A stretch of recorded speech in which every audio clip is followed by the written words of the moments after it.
د سبا نیوز ګرانو لیدونکو د نن ورځې تازه او مهمو خبرونو ته ښه راغلئ. د لبنان روغتیا وزیر وایي د اسرایلو نننۍ بریدونو کې 284 تنه وژل شوي دي. په لبنان کې د دې هیواد د عامې روغتیا وزارت چارواکي وایي د اسرایلي هوایي ځواکونو د نننۍ بمبارۍ له کبله اوس په دې هیواد کې د وژل شوو کسانو شمېر لږ تر لږه 284 تنو ته رسېدلی دی او 80,000 نور ټپیان دي.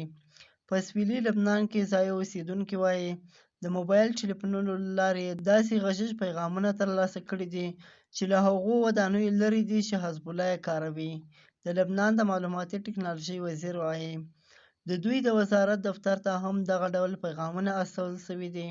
له دې مخکې اسرایلي پوځ ویلي وو په لبنان کې دننه د حزب الله په هدفونو سخت هوایي بریدونه کړي دي.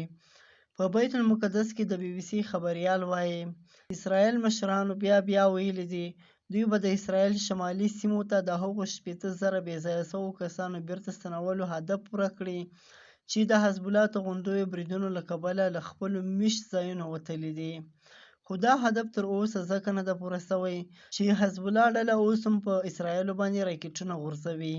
د اسرایلي پوځ ویاندوی دانیل هګاري د لبنان ملکي خلکو ته خبرداری ورکړې ده چې له هغو سیمو لرې شي چې ایران پلوه حزب الله ډله یې د پوځي هدفو لپاره کاروي.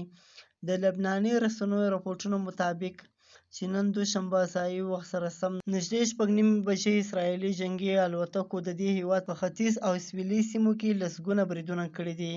د NNA دولتي خبري اژانس په راپورټ کې ویلي دي چې په سویلي نباتي سیمه کې له 80 ډیر ځایونه بمبار شوي دي او دغه راز د بنت جیل او مرجعیون سیمه کې هم ګڼ شمېر ځایونو کې هم بمباریانې شوي دي. دا و د نن ورځې تازه او مهم خبرونه. سبا نیوز سبسکرایب کړئ او له نورو ملګرو سره هم شیر کړئ.